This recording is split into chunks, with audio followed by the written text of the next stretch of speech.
Correction d'un contrôle sur les facteurs et d'Afrique, c'est ce que vous allez voir dans cette vidéo. SVT sur tableau noir. SVT sur tableau noir. SVT sur tableau noir. Ravi de vous retrouver. Donc quand vous regardez ici, j'ai déjà écrit les réponses parce que j'ai déjà enregistré la vidéo en arabe à la demande de certains de mes élèves qui me demandent de réaliser la vidéo purement en français.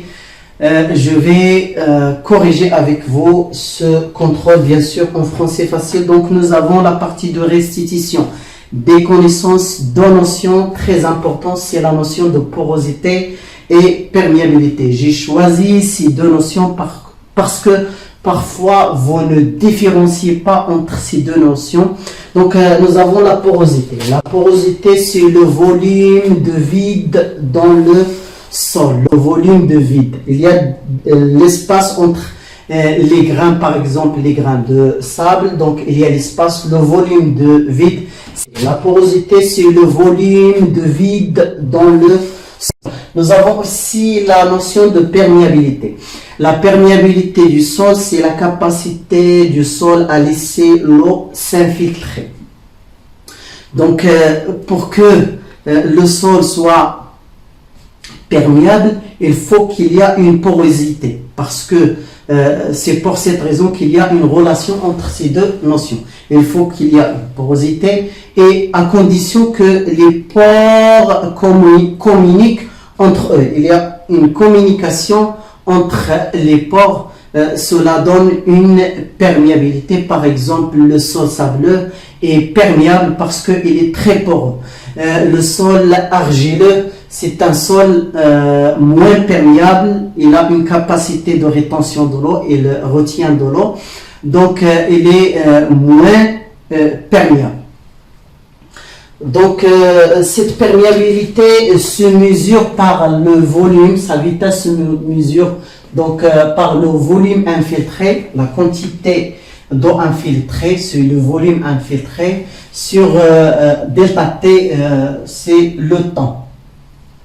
On passe maintenant, compléter les phrases. Et pour vous aider, vous avez certaines notions que vous devez utiliser. Donc, la première phrase, c'est la transformation de l'humus en substance minérale. C'est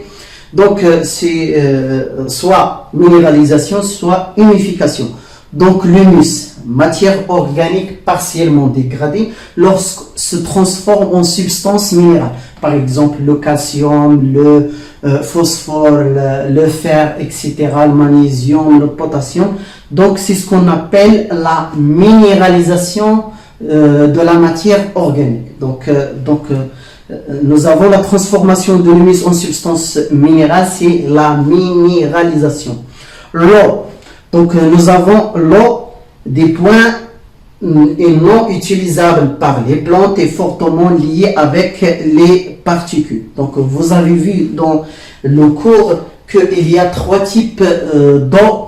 Donc, la première, c'est l'eau, ce qu'on appelle gravitaire, qui s'infiltre rapidement par la gravité, s'appelle l'eau gravitaire. Deuxième type d'eau, c'est l'eau capillaire qui existe entre les grains et susceptible d'être absorbée par les plantes. Il y a une quantité qui reste collée, soudée aux particules, n'est pas absorbée par les plantes, c'est l'eau hygroscopique. Et nous avons ici non utilisable par les plantes et fortement lié avec les particules. Donc, c'est l'eau hygroscopique. L'eau hygroscopique, donc ici, deuxième, l'eau hygroscopique. Nous avons ici la perméabilité des points avec la diminution des particules de sol. Donc, les particules, lorsqu'il y a diminution des particules, par exemple, l'argile, elles ont des tailles très petites, donc ce qui rend la perméabilité difficile à s'effectuer. Donc, ici, nous avons la perméabilité est diminuée. Et il diminue lorsqu'il y a diminution de taille des particules, diminution des particules de sol. Nous avons la dernière dans ces phrases, les points contribuent à la formation de complexes argilo-humiques.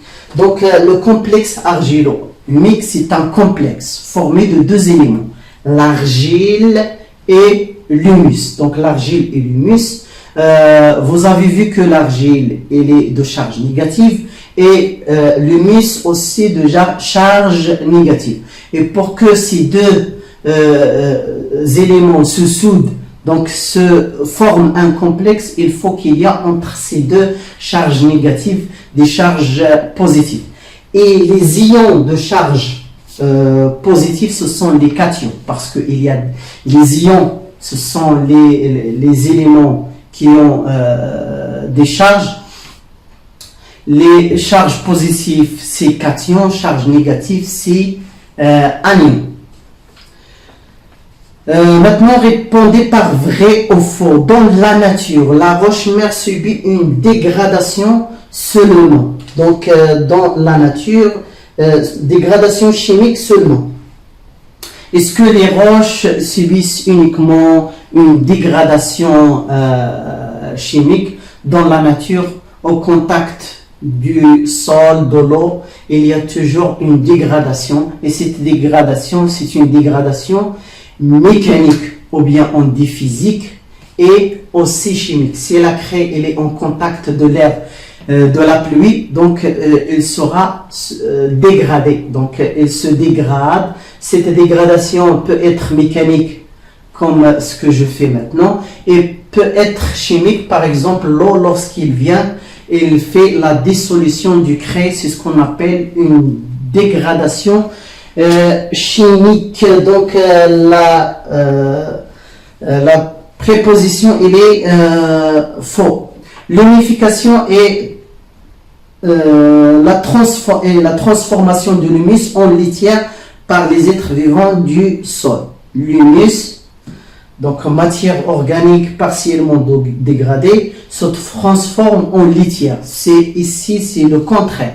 C'est la litière qui se transforme en humus. Donc, c'est faux. L'appareil de Berlez est utilisé pour la mise en évidence de la microflore du sol. Donc, vous avez vu dans le cours l'appareil de Berlez. Cet appareil permet de mettre en évidence les êtres vivants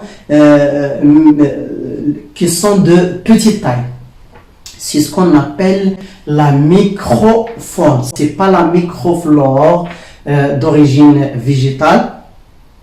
C'est la microfaune, ce sont les êtres vivants animaux qui fuient la lumière. Donc, ces êtres vivants à la lumière, la chaleur de la lumière, donc on sait que ces êtres vivants, ils sont enfuis dans le sol, ils n'aiment pas la lumière. Lorsqu'on allume la lampe, ces êtres vivants, ils fuient la lumière, donc ils tombent dans l'alcool.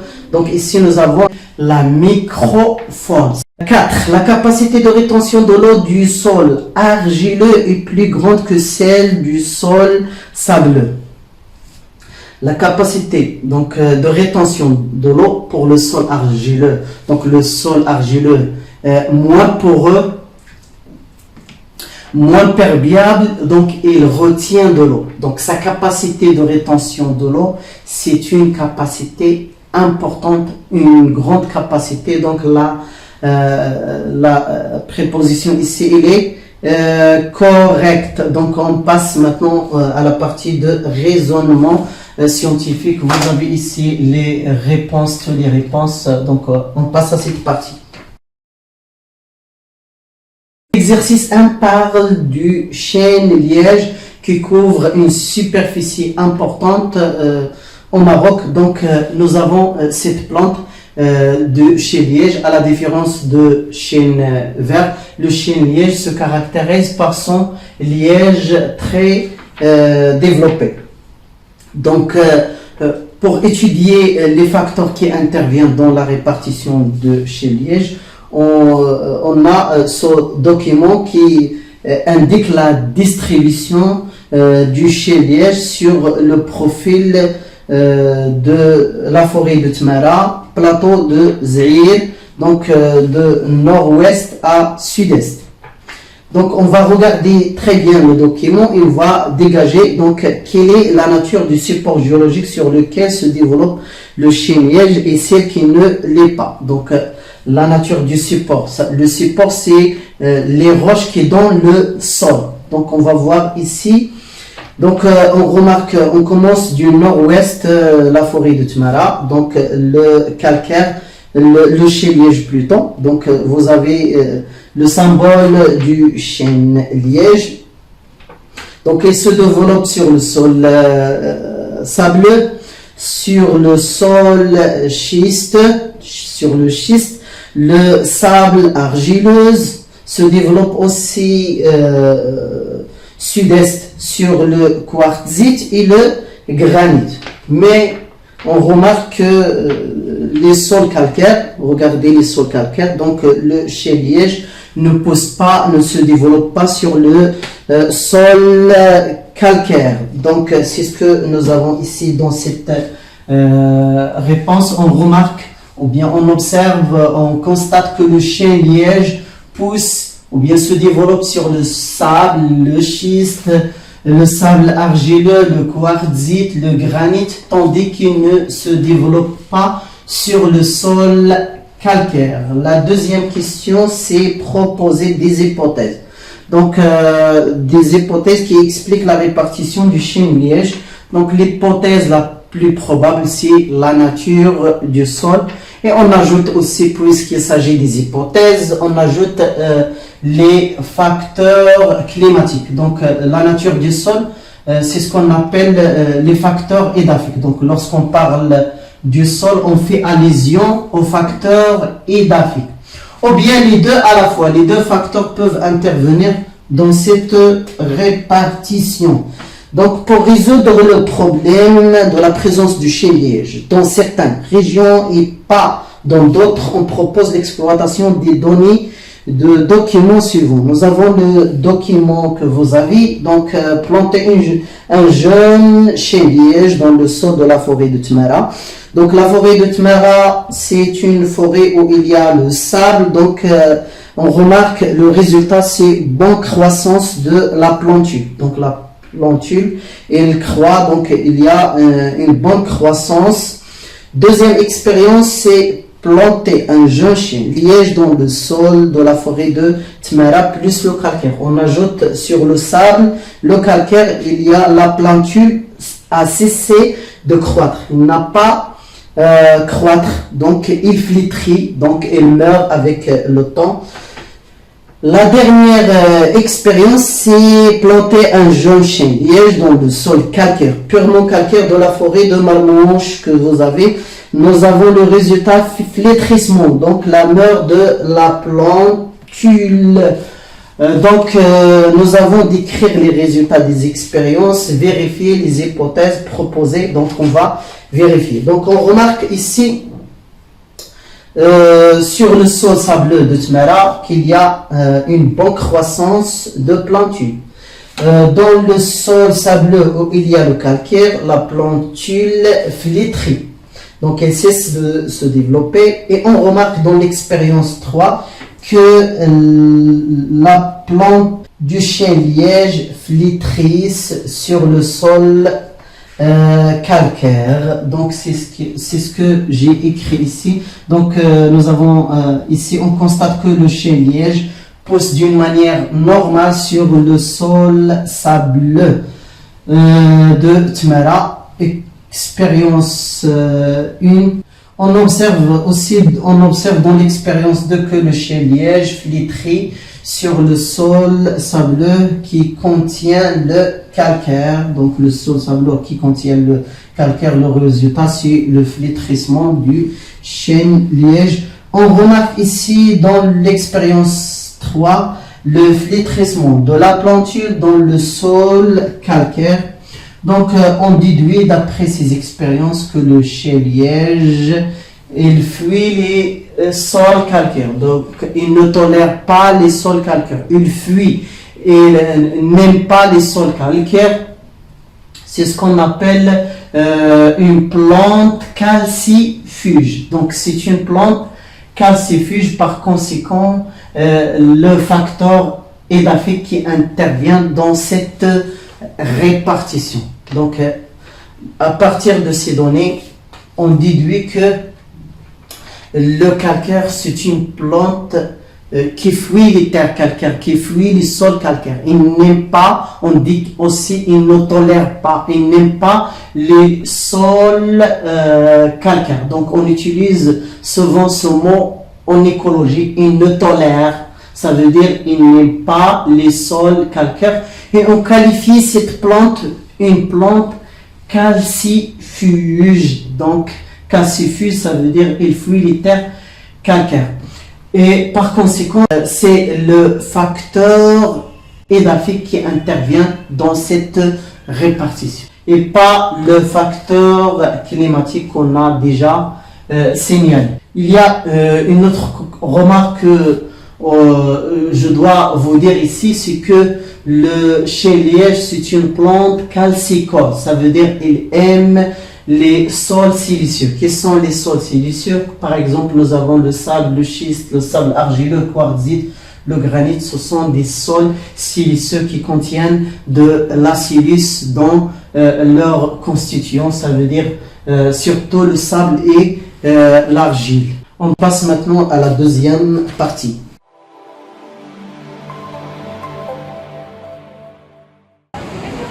بالنسبة للبروفيرب ديال هذه الحصة هذه ne te venge pas les fruits pourris tomberont demain لا تنتقم لأن الفواكه فاسدة تسقط لوحدها إلى حصة مقبلة إن شاء الله.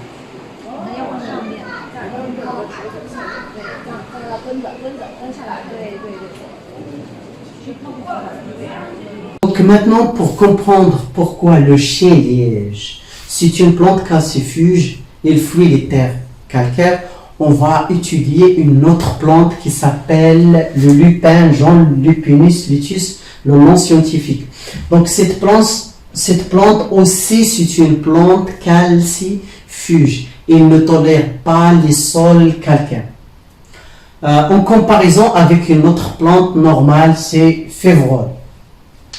Donc nous avons expérience 1, on mesure la quantité de calcium absorbé en fonction de pH chez les deux plantes, lupin jaune, plante calcifuge et le févrole. Aussi dans l'expérience 2, on mesure la vitesse d'absorption de potassium, sachant que cet élément il est indispensable, très important à la croissance des plantes. En présence de calcium et en absence de calcium chez uniquement le lupin jaune. Ici, c'est les résultats uniquement du lupin jaune. La question, c'est d'écrire les résultats et on va expliquer pourquoi le lupin jaune, c'est une plante calcifuge. Pourquoi le lupin jaune fuit les sols calcaires, de même que le chêne liège aussi, il fuit les terres calcaires. Donc, on remarque ici, en ce qui concerne maintenant la description, vous regardez ici, ici une faible absorption, ici il y a une augmentation. Donc, on va différencier entre deux états. pH inférieur à 9 et pH supérieur à 9.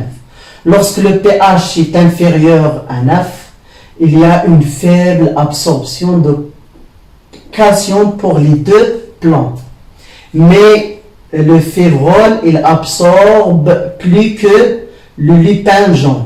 À pH, lorsque le pH est supérieur à 9, qu'est-ce qu'on remarque? Que le lupin jaune absorbe une importante, donc il y a une augmentation importante de calcium absorbé pour le lupin jaune, alors que le févrole a connu une faible augmentation, une légère augmentation. Donc c'est ce que j'ai décrit ici. Donc la figure 1, lorsque pH est inférieur à 9, L'absorption de calcium est faible pour les deux plantes.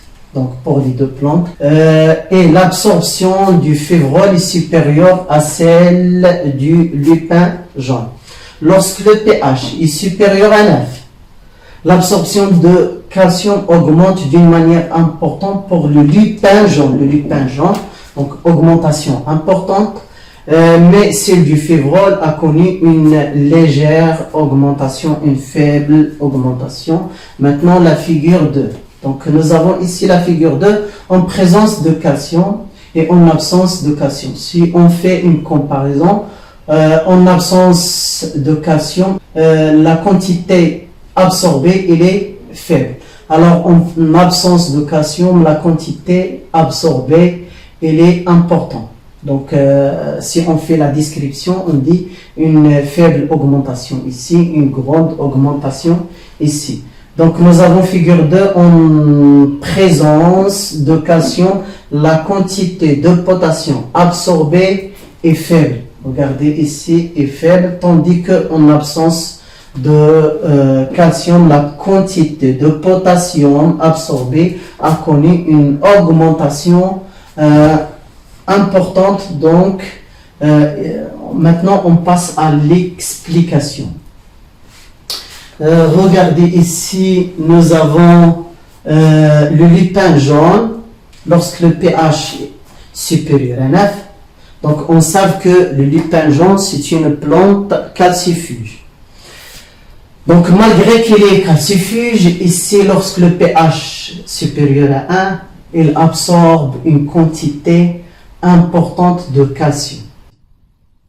Lorsqu'il absorbe une quantité importante de calcium, d'après ce document figure 2.